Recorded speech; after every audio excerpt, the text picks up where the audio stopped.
and he went all MacGyver and used a mast from a wind sail and used a coring, but he did really good, but he was involved in that. Yes. Yeah, somewhere I saw a picture of it. Yeah, you're right. It was kind of a MacGyver type looking thing. He's always been like that. He's pretty innovative.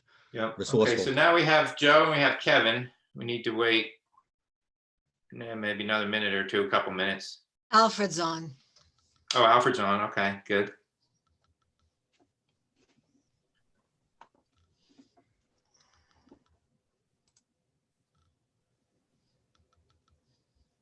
We'll go ahead and we'll get started, and hopefully Kurt will join, although we do have a quorum, so we should be in pretty good shape. First item would be announcements, open session, and any public comments. So starting with announcements, anyone have any announcements?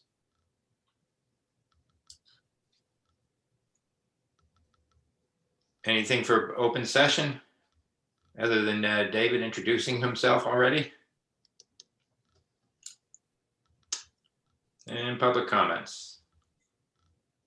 Okay, let's move on to administrative. So we'll just repeat a roll call. We have myself, we have Joe, and we have Skip, and Kevin, and Alfred. I'm not seeing Alfred. Is he? That's the phone number, 508-349. I'm here. 26. Okay, proof of life. Thank you. And we have Janet. One thing going forward on the voting mechanism, I want to change the procedure or the protocol a little bit to be more in line with what I see on other Zoom meetings, because maybe just to memorialize it better. So once we have a motion and once it's seconded and once it's time to vote, I will call people individually by name, and at which time, if you would, you can just say either aye or nay or abstain or whatever is appropriate. I think that will make for a better way to memorialize the record. Okay. Next item would be the approval of the minutes of meeting from the February 1st meeting. So people need a few minutes to review. If not, I'll entertain a motion to approve. Charles moves for the 2/1/2021 minutes of the dredging task force to be accepted as written. Okay, we need a second.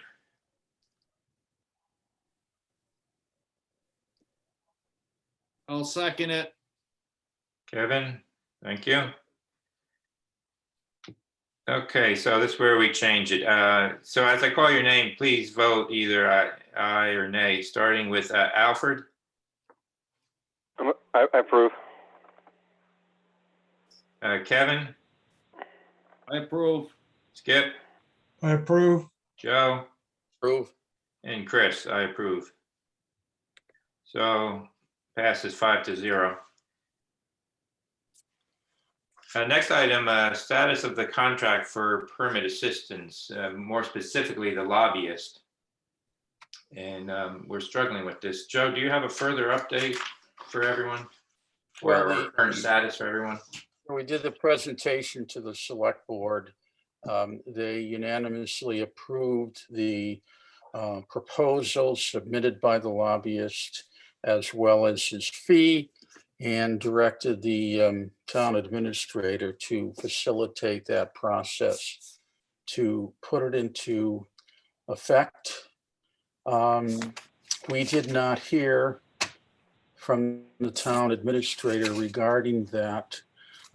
So 1 week ago today, I emailed her and requested a call, and indicated that it was about these issues to move forward, and that time is critical. And as of today, I have not heard back from her.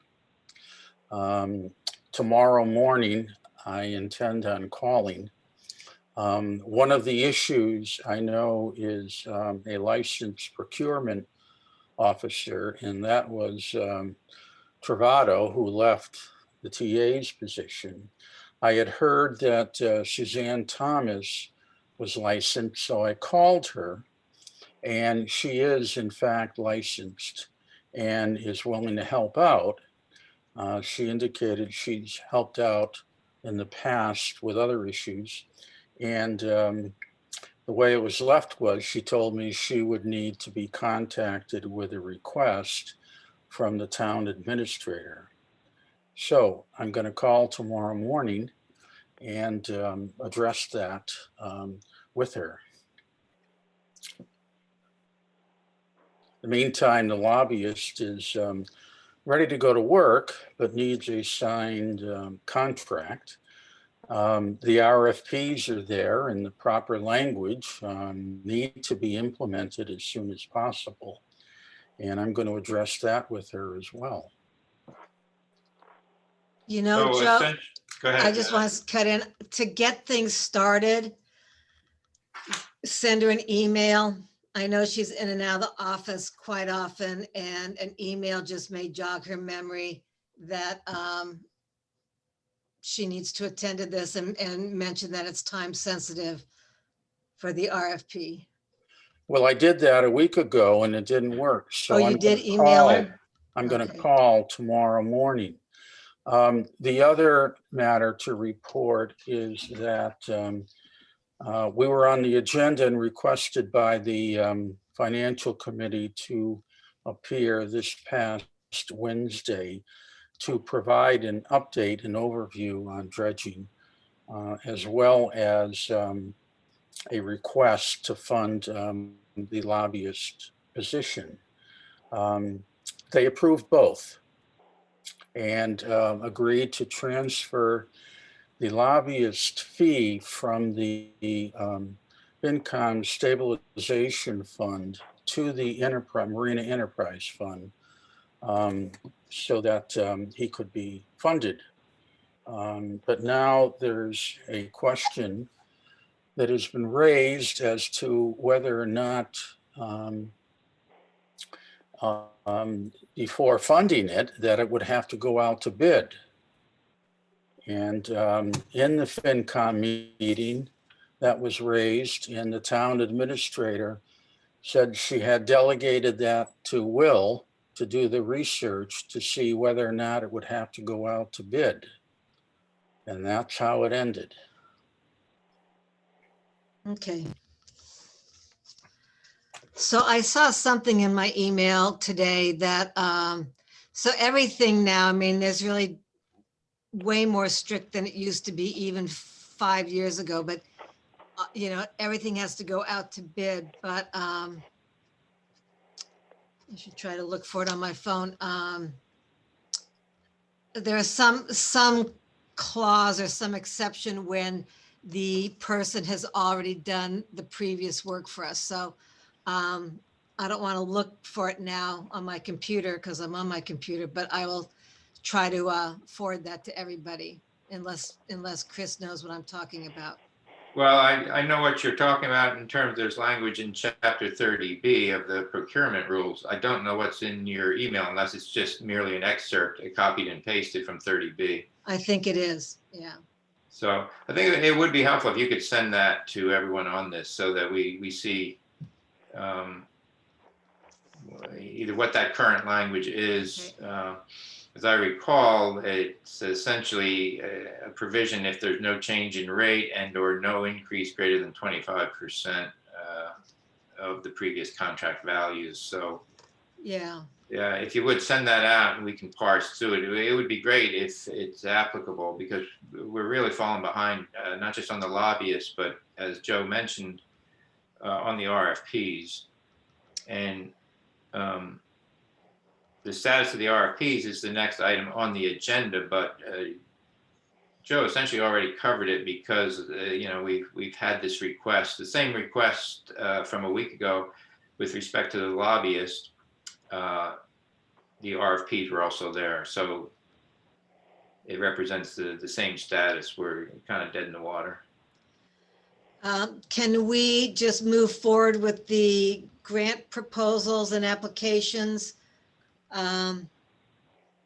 rather than not doing anything these next week or two? But we are doing the groundwork for that. That's what that's what I thought, Um, yeah. Concurrently, we have been doing it. The application for 2021 should be released any time now. Okay, Yeah, I checked the website today for mass dredging and they've not posted 2021, but as Joe indicated, they had said mid-February. So, you know, mid-February probably has a range.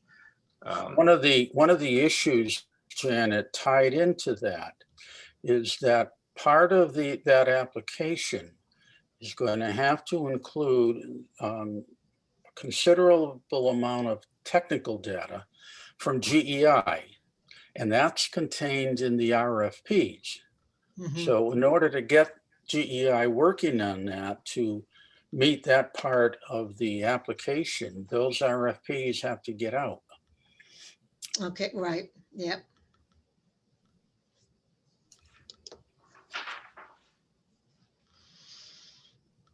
Should we ask town council as far as the question on the lobbyists and stuff, Janet, to find out, instead of going through us deciding what we can and can't do and maybe concern, maybe town council can just explain to us how to fund that, how to pay it through the right proper channel. I'll find out. Maybe I should call Maria tomorrow. I think that's a good suggestion. Yeah, Because, you know, sometimes an answer begets additional questions and it could be better handled with a conversation with town council rather than a back and forth email exchange and this would apply, in my opinion, to both the lobbyist issue and the RFP issue. Well, I agree, but I think that if somebody has both of them in front of them and town council asks what we did in the past and we sent them to them immediately, because town council may not have been aware of all these things going on. yeah, I don't think they are. And that, Alfred, has to be initiated by the TA. I don't disagree, Joe. That's why I'm asking, since we have a member of the Board of Select person on here, that she has the history of being part of this before, so she explained it to Maria how we got to this stage. Maria may do a better job passing it on to town council. That was all. Yeah. And also be aware of deadlines and all of that, so. I think that it would be helpful if somebody of your level explained the necessity of this. Yeah, So Janet, you'll call Maria tomorrow? yes. Thank you. Yep.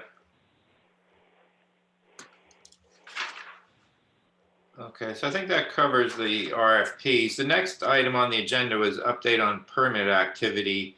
And this right now would pertain only to National Marine Fisheries, which is really subsumed by the discussion on the lobbyists, unless someone has any questions or updates.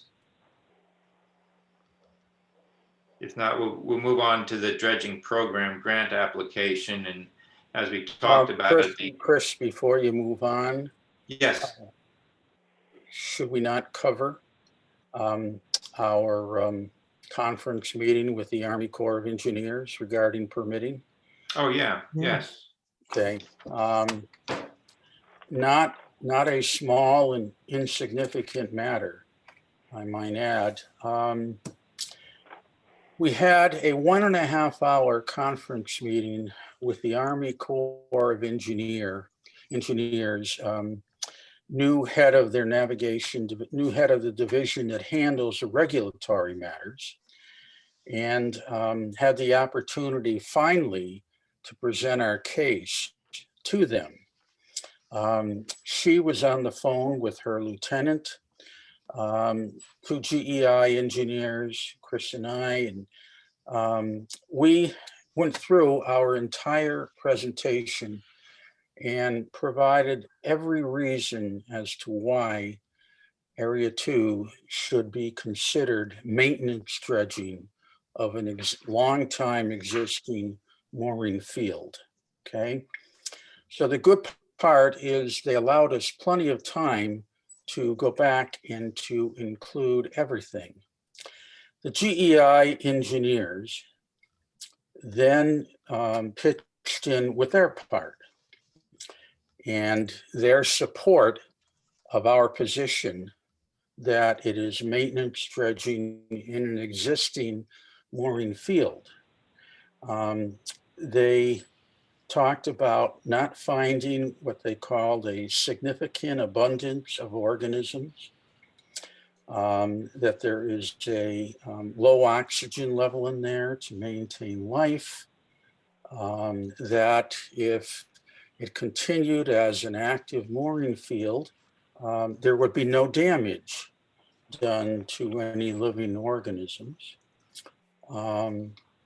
That it passed, was in full compliance with the Chapter 91 water quality approval standard. So at that point, the new chief in Army Corps took over and flatly stated the following, that their position is 100% in line with National Marine Fisheries and the EPA, that their position is that they consider it new improved dredging, that they would not consider any in-kind mitigation projects. She went on to talk about the fact that they have recent guidelines which they are following, which does not allow for in-kind mitigation projects, only the fee. That the fee continues to be, as we were told in the past, $14.26 a square foot, which comes out to $13.5 million for Area 2 as we know it now.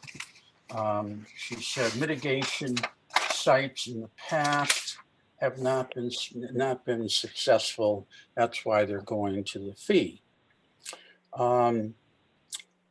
She also said, when I pointed out to her that the state saw fit to issue a permit for Area 2, their response was, well, our criterion and standards are considerably higher than those of the state.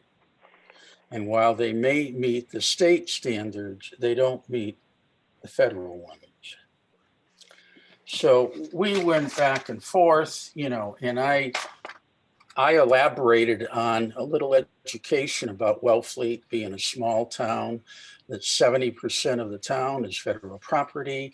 Therefore, we don't have a big tax base. We have an annual operating budget of $20 million. There's no way we could afford $13.5 million. At that point, she said that they would consider the possibility of reducing that fee 25%. And, my response was it would bankrupt the town. The town government, would never seriously consider that. Looking at my notes here,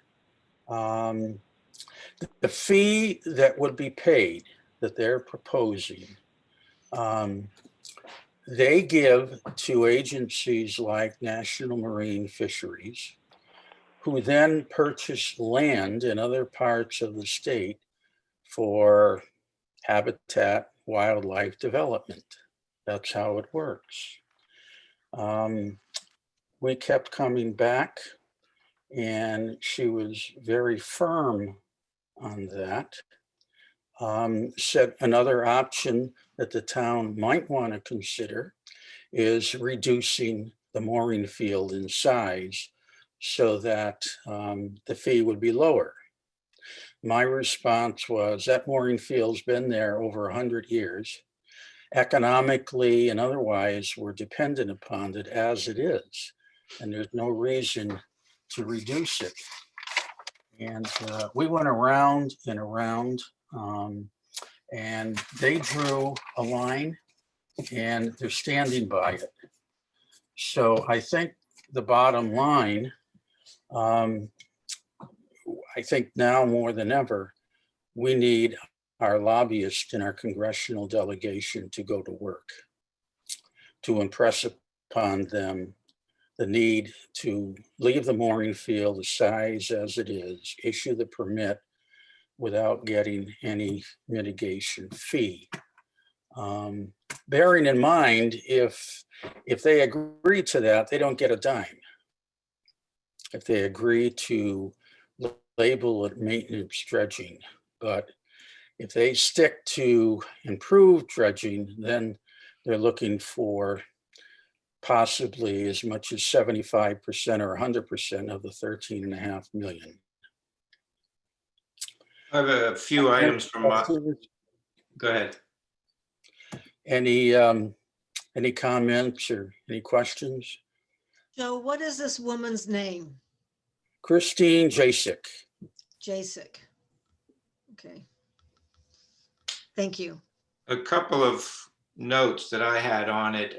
The distinction that they made between the federal view versus the state having declared it to be maintenance dredging.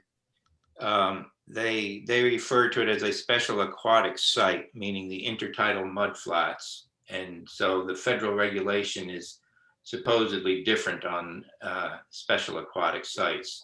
So as we go down the road.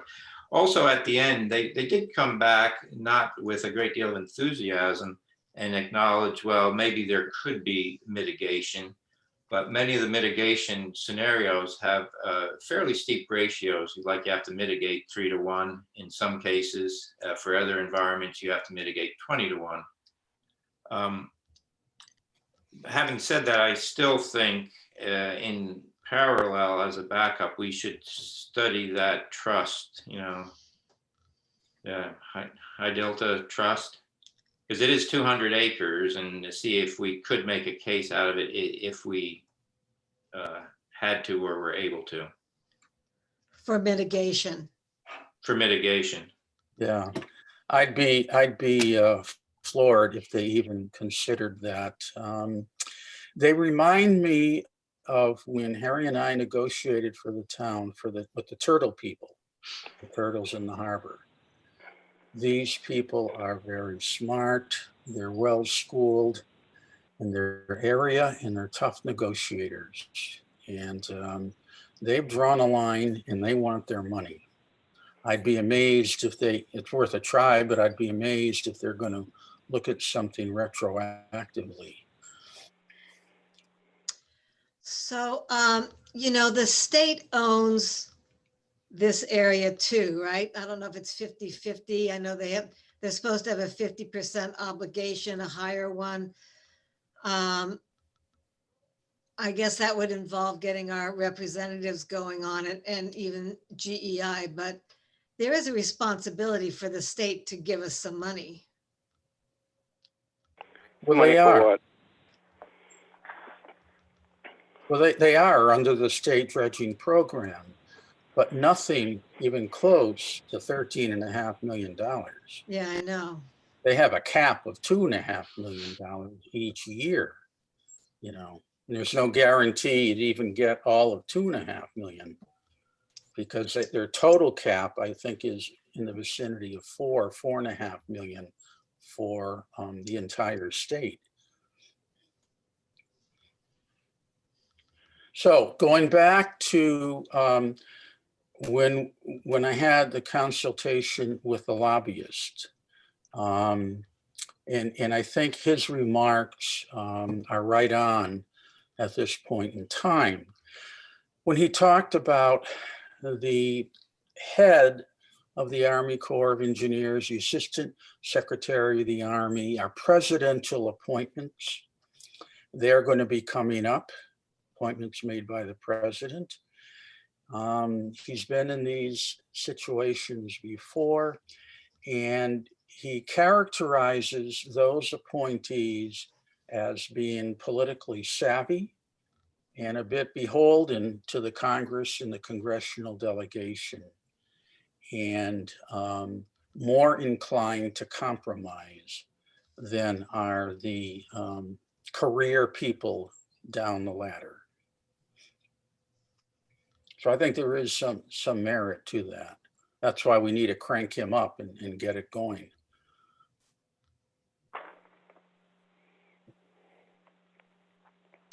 Any questions or comments on this particular permit issue? Not good news. No, I don't think Hey, we're going to get any. They I don't also, think- I'm sorry, they also, just one final thing. They also hit us a couple of times with their 50-year rule. Say that again, Joe. I didn't quite hear you. 50. They hit us, they have a 50-year rule. Because this Area 2 wasn't dredged since 1957, regrettably, that gives them a lot of ammunition to hold fast to their position. Yeah, yeah.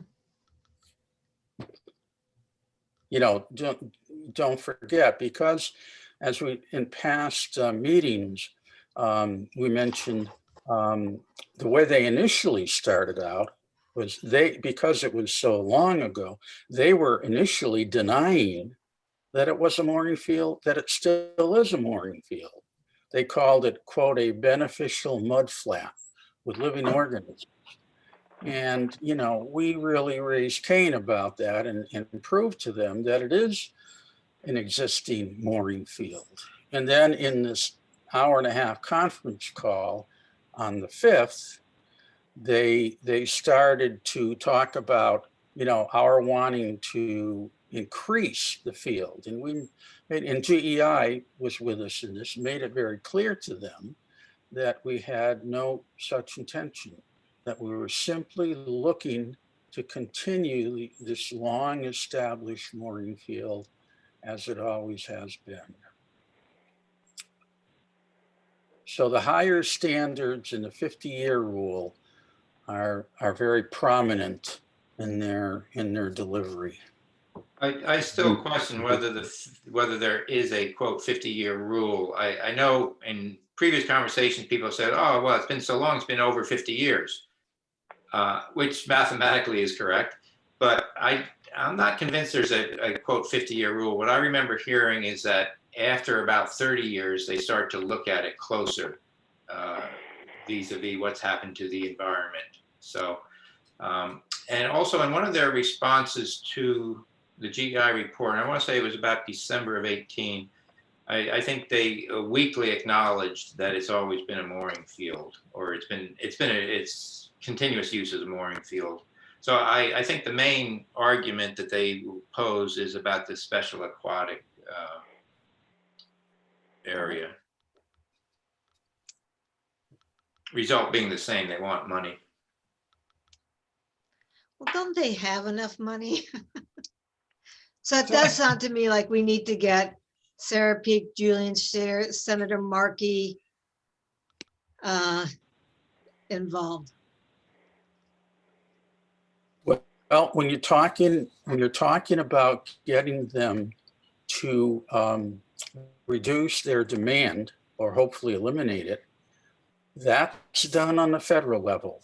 That's our US senators, our congressmen, and our lobbyists. I mean, certainly we want to communicate with our state officials, but the only hope I think we really have is for our lobbyist who has access to the top command of the Army Corps of Engineers, as he showed us last time, working with our congressional delegation and getting the congressional delegation to work with the new presidential appointees that these people work for. Yeah, I would emphasize the same that Joe just said, that I think our next key step is truly the lobbyist. We really do need him engaged.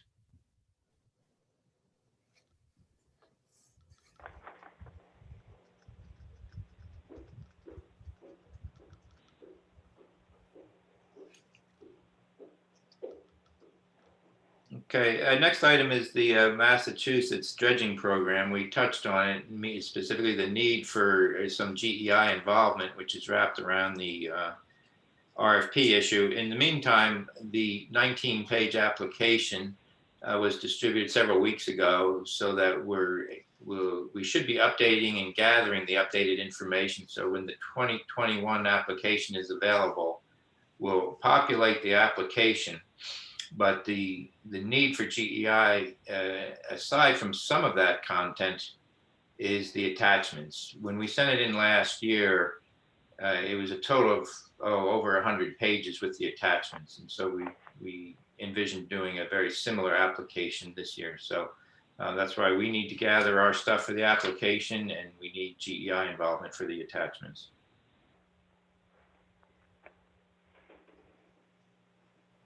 Move on to Seaport Economic Council grant. Don't have anything specific on it other than in previous discussions, we've kind of focused on the idea that this would be an appropriate application for piling replacement. So we'll have to watch the clock on when that application is available and when it needs to be submitted. Yeah, the pilings themselves, as well as the engineering to replace them. Yes.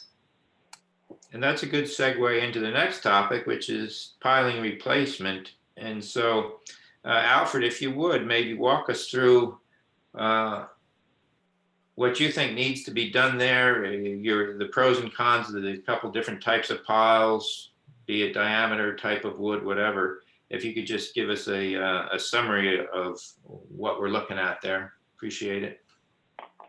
Well, the last time, the greenheart piles are a lot more money, and there's a time frame to get them that's difficult. The southern yellow pine ones that are pressure treated are more available. Right now, I think they're about $13 a linear foot, whether you use 40s or 50s, or 45s, I should say, 40s, 45s, 50s. The problem the last time that we used the pressure-treated pilings is the ones that we got, the first row of branches, so to speak, because these things are kind of farm-raised. They trim them in the woods. And the branches all came at the same point, so some of them snapped off. And I think they may have been a C class, or they might have been a B class piling. The B class usually doesn't have that problem. So I really think that we need to do some real research on whether or not, if we spend a little more money for the piling, being a pressure-treated one, we can get a much better quality without spending the money to go to greenheart. The problem with the greenheart is they have a tendency to split and check all to hell. And at that point, you've got to cap them all, with a stainless steel band around them, and probably two places at the top. And then you got to coat them. It's very time-consuming when they're out, away from the dock. It's one thing to do them like on a pier project, because we used greenheart when we did the pier, the L pier rehabilitation. But at that point, you could stand there, on the pier and do the work. To do 80 of these things or whatever there is out in the middle, I think I don't know what kind of time that's going to take. It's going to be very time consuming, because you can only do it a couple hours a day when the tide's up on a ladder. So I don't know what the time frame for the labor for that would be, but I think that this isn't going to be inexpensive no matter what we do. Alfred, a question. Yep. One of the things we learned from the engineers was that one of the benefits of the greenheart, they are denser, more durable, and more resistant to insects. Are the pressure-treated ones you're talking about, would they have those good qualities as well? Well, they're not going to be as dense, okay? You got to realize that a greenheart piling, or a greenheart tree, I think we should use for example, grows in the jungle. It's a very old growth, very slow, very, very dense. I mean, they don't float, they sink. And they're just naturally bug resistant. If you use 2.5 CCA marine pressure treat, you should probably get the same life expectancy out of it. The problem I think we're going to find is the greenhearts are going to be very costly. And I'm back to the fact that if you don't strap the tops of them, they will open up just like a tulip does. The quote we got from the engineers, the greenhearts installed were 3,500 apiece. The pine piles, and I don't know if you meant pressure treated by that, were 2,000 apiece. I think, well, I don't know what he's using for an actual cost to install these things, but I mean, you know, you're looking at $600 for piling. The rest of it's installation. I mean, you're going to pay $1,000 a piling to have them put in. I doubt that if somebody set up here, but I mean, that's probably a number they work off of. Can you do some further research on the pressure treated ones that you're talking about? Get some prices I can. and availability?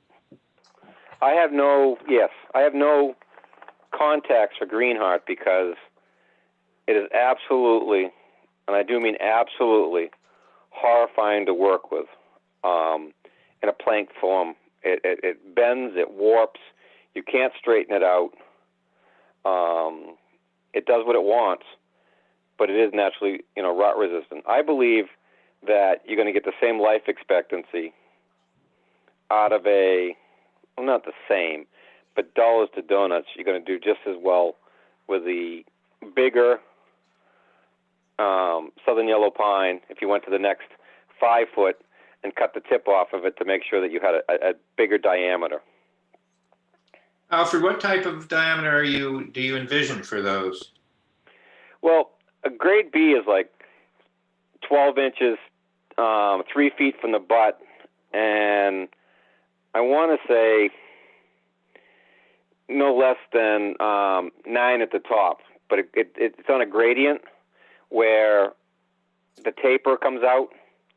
So sometimes you'd be actually better off buying and throwing away 5 feet of piling if the row of knots in it are actually down the problem is the pilings they used the last time, the row of knots, the natural knots in the tree itself, happen to be at the bottom of the mud line. So we put all the force and the flex at the wrong place. You know, when I talked to GEI the day they were here, I asked about driving the things upside down. They do that in some places, so that the strongest part of the piling is where you need the most, you know, protection or the strength, because the piling itself usually has a tendency to break off where it comes out of the sand and starts into the mud, because that's the skinniest part of the piling because you drive it upside down. The tree grows the opposite way. The skinniest part's up in the air. Do the southern pine ones or pressure treated ones, should they need to be capped as well? No, you don't have to. At that point, if you're going to cap them, you don't have to strap them because they don't have a tendency to check apart. The disadvantage of the Greenheart is when they check, I mean, they can check down 3 or 4 feet. And I say they open up like a tulip. They'll split 3 different ways, and you'll be able to put, you know, a gallon milk jug in the center of the crack on some of them. Some of them will open up to like a half a gallon juice size. That's how big the split in them becomes. So with the southern pine, it sounds like if you cap them, you wouldn't have worries. You wouldn't need to strap them. That's correct. And that's what you'd recommend? I would recommend them, providing we could make sure that the first row of knots isn't at the mud line. So it would have to be, you may have to spend a little bit more money for the pile itself, but you wouldn't be spending any more money, I don't think, to install it. Like regular pressure treated building lumber, I would assume there's various grades of PT and pilings. Yes, there's a C and a B, and there is an A, but I don't think that's where we could get to financially. But you got to realize the lumber that you buy at Mid-Cape, and I'm not picking on Mid-Cape, that's AQC. It's a different type of treating today. It's more environmentally friendly. the only place that you can still use the original pressure treating, which is CCA, has arsenic in it and some other chemicals that will keep the bugs out. And as long as you let this air dry before you get it, which it does automatically, there's a very low leach ratio. So it's not, the Conservation Committee has not found this to be banned in Wellfleet yet. Mhm. I don't believe they're going to, because they know there's nothing to replace it.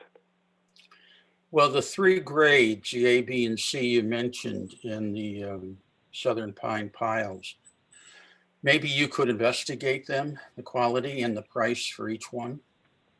Yes, I think the other thing would be to, and I hate to say throw away, but you may be better off buying a 50 instead of a 45 if that's what's adequate, so that you're actually getting a bigger tip to the pole, so the part that's in the ground is stronger, so it doesn't have a tendency to break off as quick. Mm-hmm. So is that what you refer to as the butt end, or is it the other end? Well, see, no, the butt end is the strongest end, but unfortunately, when we drive them, we drive the skinniest end first, being the tip. Some places, I've seen them drive them the other way. I don't know what the equipment they use is, because if you put the butt down on the ground, there's two reasons for that. One, you've got a stronger piling, because at that point, the tip will flex a little bit. If it's in the ground, it'll break. And two, if the ice gets a hold of it, naturally, when the ice comes up on a pile that's driven with a butt in the air, the piling gets fatter as the tide comes up. So the ice has a tendency to grab it better, to pull them out of the bottom. If it's driven the other way, the piling gets skinnier. When the ice comes up and freezes to it, and then the tide goes back out, the ice breaks itself up because it's going down on a wedge.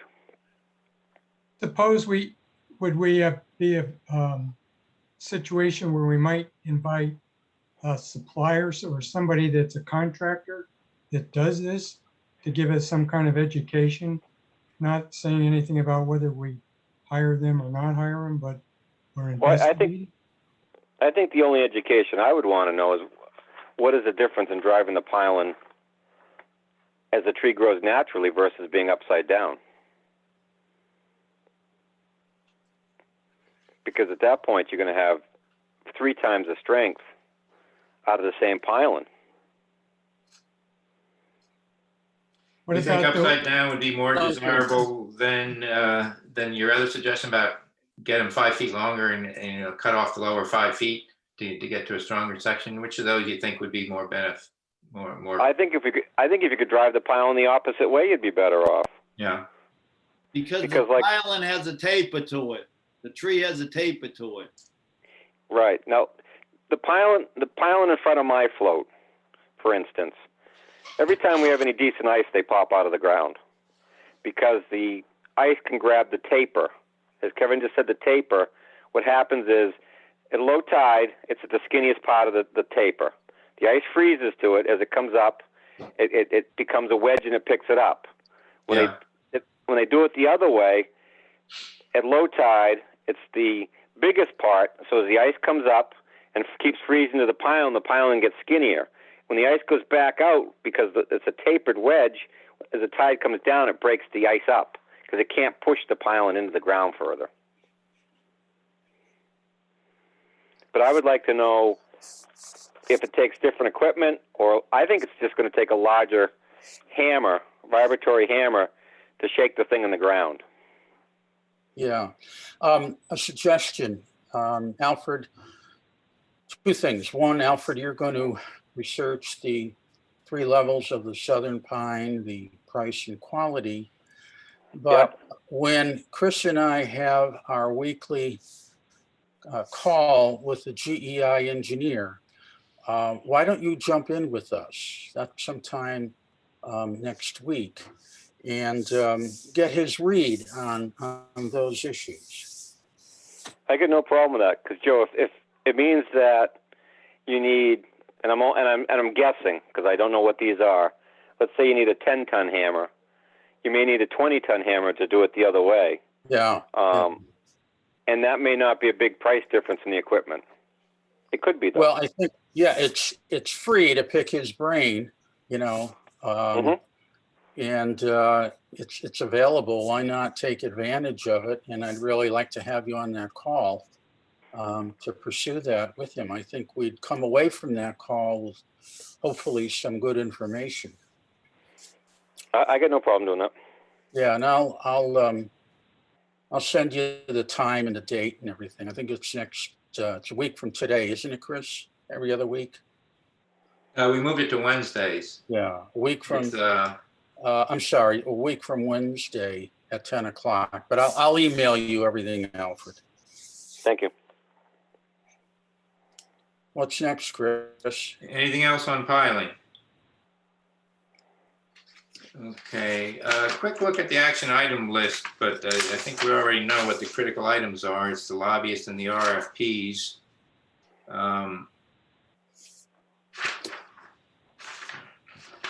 And some additional ink for my printer, it looks like. And again, as a reminder, the application for the EOHED grant. So again, people need to be gathering the updated information on that. Those items represent the critical items, which takes us to next meeting. Staying on this schedule 2 weeks, it would be March 1st at 7 p.m. Does that work for people? Sounds good. Works for me. Works for me. Okay. Before we end, Joe, did you ever get in touch with Alice Boyd? You I did. She said he was really Yeah. busy, right? Yeah, you weren't update at on the that? last meeting and I shared that info. Right now, she is limiting her work Yeah, and is not doing this kind of grant writing.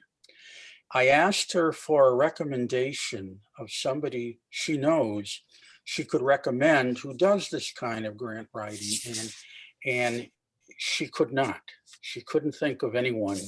And she told me, you know, if she came, I gave her my number, an email, that she would contact me. I've not heard back from her.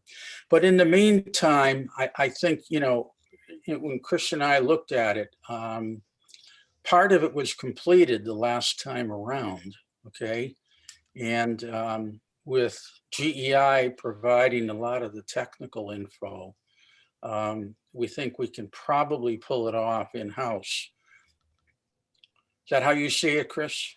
Yes, I do. I think everyone last year, it was a good application. We may work on the essay section a little bit more for this year, but the data was comprehensive last year. good. I talked to another grant writer that I found online who does a lot of municipal work. And I called him and we had a conversation. And the long and short of it is that he said for this kind of application, it is so technical, you don't really need a professional grant writer because the strength that a grant writer brings to the table, in addition to knowing the funding sources, is writing paragraph after paragraph describing things. And that's something we can do. And a grant writer wouldn't plug in all the technical stuff like we and GEI would do. So it seems like, you know, when the application comes out, we can copy some of it from the previous one. And once that RFP goes out and is finalized, use GEI to turn over to us and to help with the technical information. Okay, thank you. Okay, if there's nothing else, we can entertain a motion to adjourn. I'll second that. No, you gotta go. Did someone go first? I'll make the motion to adjourn. Okay, thank you, Alfred. And I was writing some. Kevin, did you second? I second it. Okay. So we'll go through the vote. Alfred? Yes. Yeah. Kevin? I approve. Skip, Approve. Joe, Approve.